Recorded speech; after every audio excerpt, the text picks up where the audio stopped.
दोस्तों, वैसे तो कहते हैं कि पति पत्नी का रिश्ता एक बहुत ही पवित्र रिश्ता होता है, जो एक जन्मों का नहीं 7 जन्मों का होता है। एक पति पत्नी ही ऐसे होते हैं जो एक दूसरे की पूरे जीवन रक्षा करते हैं। पर आज की कहानी में हम आपको एक ऐसी पत्नी के बारे में बताएंगे जो अपने ही पति को रास्ते से हटाने के लिए उसे डेली जहर देने लगती है, और जब उसका असर उस पर नहीं होता तो वह फिर एक दिन अपने प्रेमी के साथ मिलकर अपने पति को रास्ते से हटा देती है। मैं सागर पटेल आप लोगों से बस एक छोटी सी वही गुजारिश करता हूं कि अगर आप लोग मेरे इस चैनल पर नए आए हैं तो इस चैनल को सब्सक्राइब कर बेल दबाना ना भूलें। और अगर आप लोगों को ये वीडियो अच्छा लगे तो इसे लाइक ज़रूर करें। और आप लोग ये वीडियो कहाँ से सुन रहे हैं ये कमेंट करके हमें ज़रूर बताएं। आप लोगों के कमेंट से और लाइक से हमें थोड़ा सा उत्साह मिलता है और वीडियो बनाने का एक उमंग होती है। ऐसा हमें प्रतीत होता है कि आप लोगों को हमारी ये कहानी अच्छी लग रही है, इसलिए हम आपको और ऐसी कहानियां दे पाएं इसकी कोशिश करते हैं।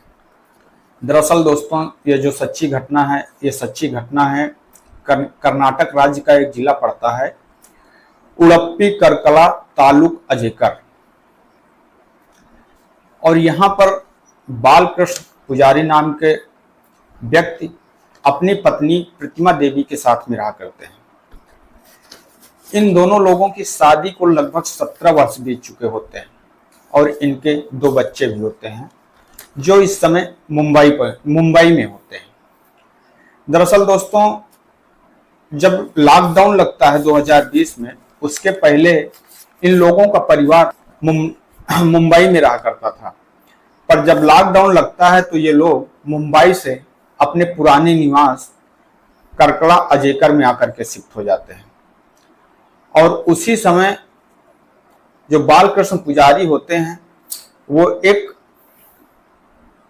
कॉलेज में कैंटीन का काम डाल देते हैं और कैंटीन का काम करने लगते हैं। और जो उनकी पत्नी प्रतिमा देवी होती हैं वो प्रतिमा देवी वही करकला जंक्शन के पास में एक प्रतिमा देवी ब्यूटी पार्लर के नाम से एक दुकान डाल देते हैं।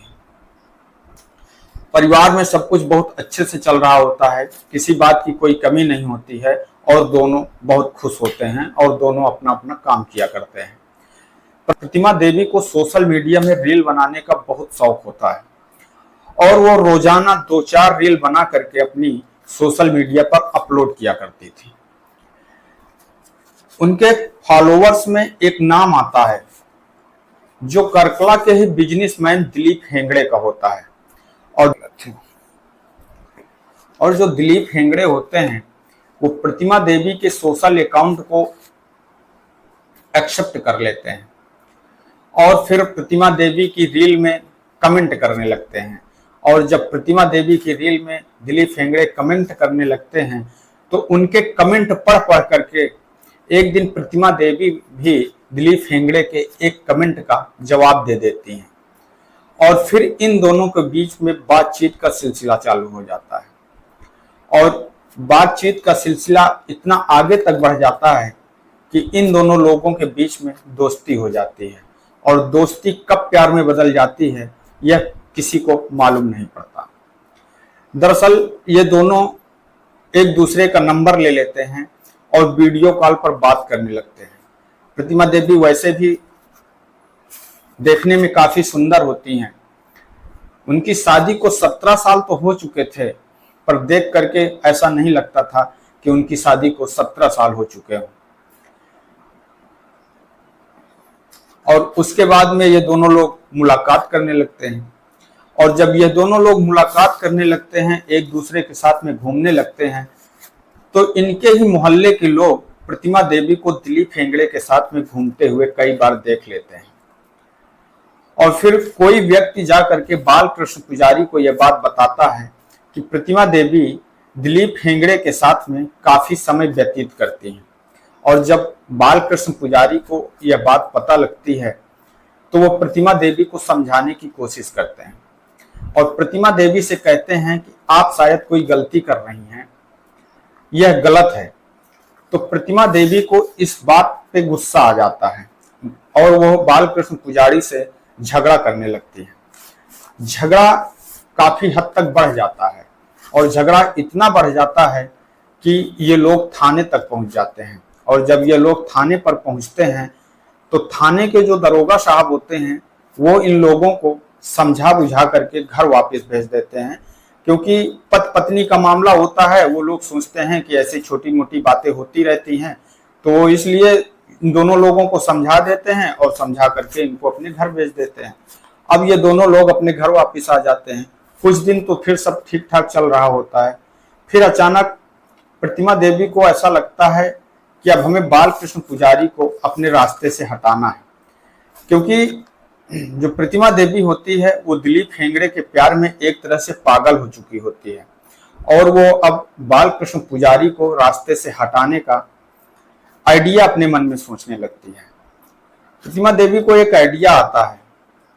उसे ऐसा लगता है कि कुछ हम ऐसा करें कि जिससे कि किसी को पता भी ना लगे और बालकृष्ण की मृत्यु भी हो जाए और किसी को ये जानकारी भी ना हो कि उन्हें मारा गया है। अब इसके लिए प्रतिमा देवी अपने पति बालकृष्ण पुजारी को खाने में डेली रोजाना खाने में स्लो पॉइजन नाम का एक जहर देने लगती है और उस जहर का असर यह होता है कि 1 महीने के बाद बालकृष्ण पुजारी की हालत काफी खराब हो जाती है। और जब उनकी हालत काफी खराब होती है तो उन्हें पीलिया जैसा कोई मर्ज हो जाता है। अब घर वालों को यह लगता है कि बालकृष्ण पुजारी को पीलिया हो गया है, इसलिए वो बालकृष्ण पुजारी का इलाज कराने के लिए वो लोग बालकृष्ण पुजारी को सबसे पहले करकला मणिपाल केएमसी हॉस्पिटल ले जाते हैं और जहां पर बालकृष्ण पुजारी का कुछ दिन इलाज चलता है, पर उस इलाज में उन्हें कोई फायदा समझ में नहीं आता। उसके बाद में वो लोग बालकृष्ण पुजारी को विक्टोरिया के बेलांग हॉस्पिटल और मैंगलोर में बालकृष्ण पुजारी का इलाज करवाते हैं। और जब वहां पर बालकृष्ण पुजारी का इलाज होता है तो बालकृष्ण पुजारी की हालत में सुधार होने लगता है और कुछ दिन बाद ही बालकृष्ण पुजारी पूरी तरह से ठीक हो जाते हैं। अब प्रतिमा देवी ये सोचने लगती हैं कि आखिरकार जो मैंने सोचा था वो तो हुआ ही नहीं और इसके लिए वो फिर से बालकृष्ण को अपने रास्ते से हटाने का उपाय सोचने लगती है। अब जब बालकृष्ण पुजारी पूरी तरह से ठीक होकर के घर पर आ जाते हैं तो अब प्रतिमा देवी को ये बात खटकने लगती है कि आखिरकार बालकृष्ण को रास्ते से कैसे हटाया जाए। और एक दिन बालकृष्ण की माताजी खाना बनाती हैं और खाना बनाने के बाद बालकृष्ण खाना खाते हैं और खाना खाने के बाद अपने रूम पर सोने के लिए चले जाते हैं और उसके बाद प्रतिमा देवी भी उनके साथ ही उस रूम पे सो रही होती है। और जब बालकृष्ण को नींद लग जाती है, वो पूरी तरह से सो जाते हैं, उसके बाद प्रतिमा देवी अपने प्रेमी दिलीप हेंगड़े को फोन करती है और फोन करके वो दिलीप हेंगड़े को अपने घर पर बुलाती है और घर में बुलाने के बाद में वो रात में अपने पति की हत्या कर देते हैं। वो दोनों मिल करके एक तकिए से बालकृष्ण का मुंह दाब करके उनकी हत्या कर देते हैं और दिलीप हेंगड़े को प्रतिमा देवी दिलीप हेंगड़े को रात में ही वहां से भगा देती है। और जैसे ही सुबह होती है तो प्रतिमा देवी घर वालों और आसपास के पड़ोसियों को बताती है कि उनके पति को अचानक रात में हार्ट अटैक आया जिससे कि उनकी मृत्यु हो गई। और यह सूचना जब पुलिस को दी जाती है तब पुलिस आती है तो पोस्टमार्टम जब बालकृष्ण की डेड बॉडी का पोस्टमार्टम करवाया जाता है तो पोस्टमार्टम रिपोर्ट के अनुसार उनके सांस रुकने की वजह से उनकी मृत्यु होती है। और जब पुलिस बालकृष्ण की पत्नी प्रतिमा देवी को रिमांड पर लेकर पूछताछ करती है तो वो अपना जुर्म कबूल कर लेती है। पुलिस बालकृष्ण की पत्नी व दिलीप हेंगड़े को जेल भेज देती है। दोस्तों, इस कहानी को सुनाने का उद्देश्य किसी को ठेस पहुंचाना नहीं है, बल्कि आप लोगों को सजग करना है, सतर्क करना है। मैं आपका दोस्त सागर पटेल कल फिर मिलूंगा किसी नई कहानी के साथ में। तब तक के लिए नमस्कार, जय हिंद, जय भारत।